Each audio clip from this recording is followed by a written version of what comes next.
하나님 우리 아버지와 주 예수 그리스도로부터 오는 은혜와 평강이 저와 여러분 가운데 함께 하시길 소망합니다.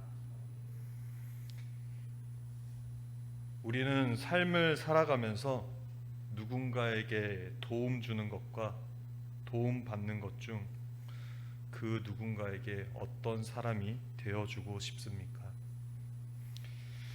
아마도 도움을 받는 사람이나 도움을 주는 사람, 이 두 가지 모두가 기분이 참 좋은 일인 것 같습니다. 그러나 도움을 주는 사람은 도움을 받는 사람보다 더 많이 가졌기 때문에 도움을 줄 수도 있다는 생각이 듭니다. 아무래도 물질적으로 도움을 주는 사람은 도움을 받는 이보다 물질적인 여유가 더 많기 때문입니다.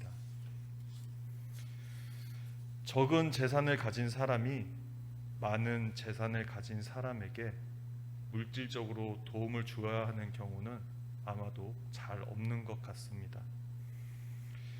모르고 줄 수는 있지만 알고 나면 과연 도와주어야 하는 것인가, 이런 의문도 들 것 같습니다. 너무 금전적인 부분만 이야기한 것 같습니다. 꼭 돈이 아니더라도 도움이 필요한 이들에게 도와줄 수 있는 것은 많습니다. 몸의 헌신과 마음의 사랑으로 행할 수 있는 봉사라는 것이 있습니다. 아마 시간이 남아 돌아서 봉사를 해야겠다는 사람은 없을 것입니다. 봉사라는 단어와는 잘 맞지 않습니다.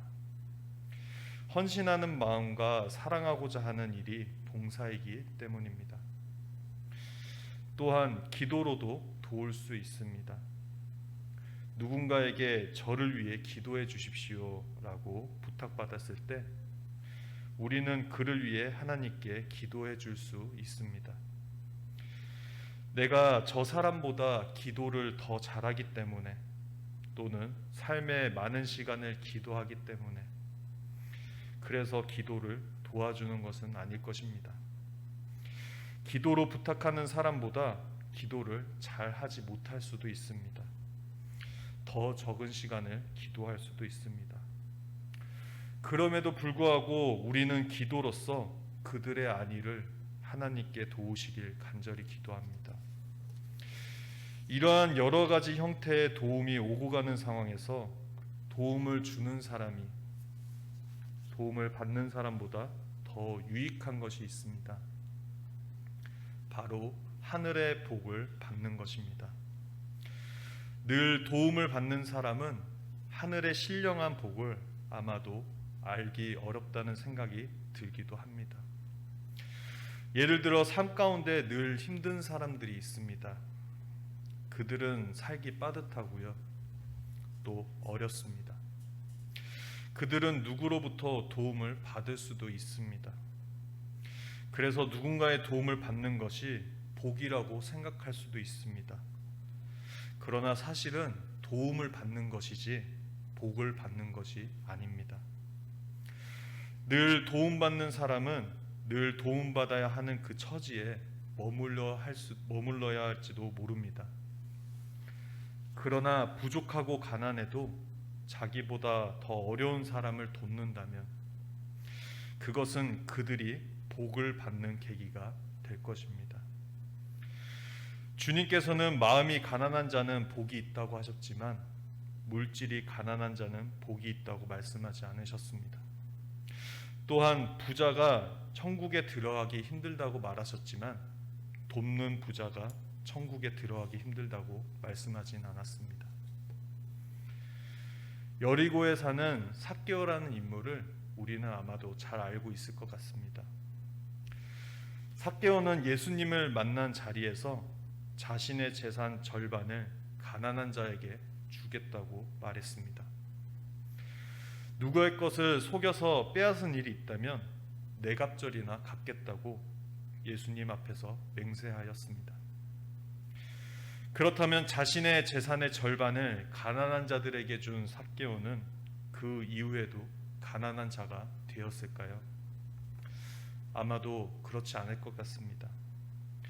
삭개오의 재산이 얼마인지 저는 정확하게 알지 못하지만 절반을 주어도 엄청난 재산을 여전히 가지고 있었을 것 같습니다.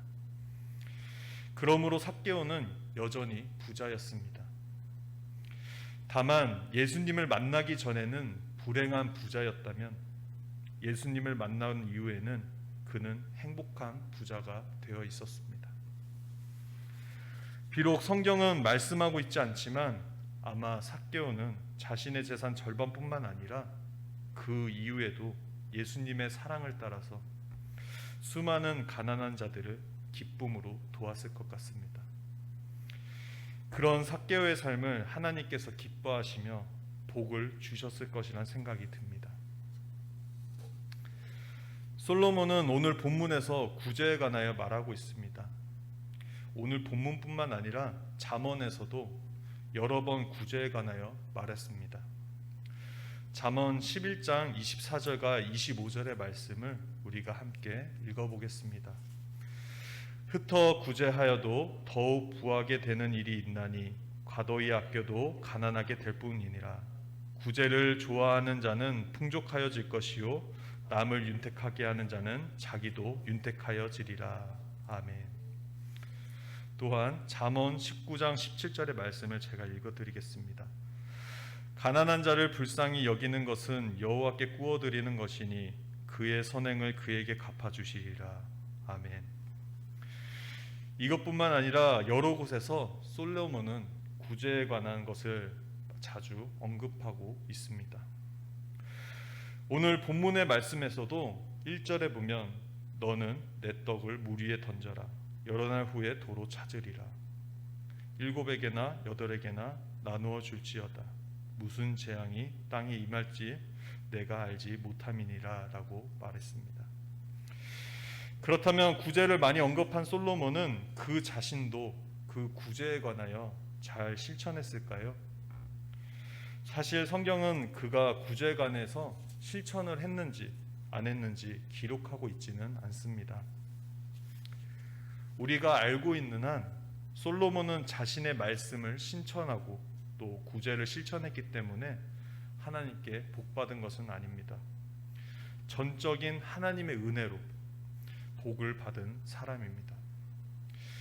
그렇다면 솔로몬 시대에는 구제받을 가난한 자가 없었을까요? 분명 그렇지 않을 것입니다. 옛말에 가난은 나라님도 구제하지 못한다라는 말이 있습니다. 그러나 솔로몬 시대에는 나라님도 구제할 수 있는 여건이 되었습니다. 왜냐하면 많은 재물을 선정 건축가 또 궁궐 건축에 쓰고 많은 재물을 주어 이방 여인들을 데려왔음에도 금이 너무 남아돌아서 금으로 방패 200개를 만들 정도였기 때문입니다. 솔로몬 왕은 타락하기 이전에 아주 칭찬받는 왕이었습니다. 그러나 그가 죽은 후 그를 칭찬하는 사람은 별로 없습니다. 또한 그가 죽은 후 이스라엘 백성들이 그를 존경했다는 말도 없습니다. 이것을 통해 그는 비록 구제에 대해서 언급하긴 했지만 아마 잘 실천하지 못했다는 생각을 해볼 수도 있습니다. 이웃을 도와라, 사람들을 돌봐라. 너무나 좋은 말입니다. 참 말은 쉽습니다. 그러나 실천하는 것은 말처럼 쉽지는 않습니다. 그럼에도 불구하고 우리가 따뜻한 마음을 모아서 어려운 이웃들을 도울 때 오늘 전도서의 말씀처럼 여러 날 후에 도로 찾을 것입니다. 이 여러 날을 우리는 잘 알지 못하지만 언젠가는 반드시 하나님께서 칭찬해 주실 것입니다. 또 도로 찾는다. 이 말은 역시 내가 준 만큼 도로 찾는 것이 아닐 것입니다. 그것의 몇 배, 몇십 배가 될지는 우리는 잘 알지 못합니다. 그러나 세상에는 우리의 도움이 필요한 사람은 반드시 있다는 것이 중요합니다. 도움은 때와 시기가 있습니다. 때와 시기를 놓친다면 돕고 싶어도 돕지 못합니다. 또 때와 시기를 놓쳐서 돕는다면 아무런 의미도 없는 것 같습니다. 오늘 본문 2절에 보면 7이나 8에게 나눠주라고 말씀하십니다. 유대인들에게 7이나 8이란 이 숫자는 인간이 평생 살면서 영향을 줄 수 있는 관계적인 한계의 수치를 말합니다. 한 사람이 평생을 살아도 영향을 줄 수 있는 사람은 7명이나 8명에 불과하다는 말입니다. 다시 말해 이 말씀은 내가 가진 가장 좋은 것, 즉 내 떡을 나눠줄 수 있는 사람에게 나눠줄 수 있을 때 감사히 기쁘게 나누라는 이야기입니다. 연말 연시를 맞이해서 주위에 도움이 필요한 손길이 많이 보이는 시기인 것 같습니다. 우리가 보낸 한 해가 섬김과 나눔의 시간이 미약했다면 누군가를 위해 내 것을 나눠줄 수 있는 복된 기회를 누리시기를 주님의 이름으로 소망합니다. 모든 지각에 뛰어나신 하나님의 평강이 그리스도 예수님 안에서 저와 여러분의 생각을 지켜주시길 원합니다. 아멘. 함께 기도드리겠습니다. 은총이 가득하신 하나님 아버지, 우리가 주님께 드린 것 없어도 늘 우리의 삶을 도우시고 세상의 죄인을 섬기어 생명의 길로 인도하시는 그 사랑을 찬양합니다. 우리의 삶이 고단하고 미약하더라도 우리가 받은 하나님의 도우심을 감사하고 기억하고 우리의 생명의 양식이신 그리스도 예수님을 나누는 자녀가 되기를 원합니다. 그 나눔 가운데 우리의 물질적인 요청과 영적인 요청을 채워주신 하나님의 그 사랑을 우리 역시도 필요한 이들에게 채워줄 수 있는 실천적인 사랑, 하늘에 참된 복이 가득하기를 소망합니다. 세상이 빛이 되어주신 예수님의 이름으로 기도합니다. 아멘.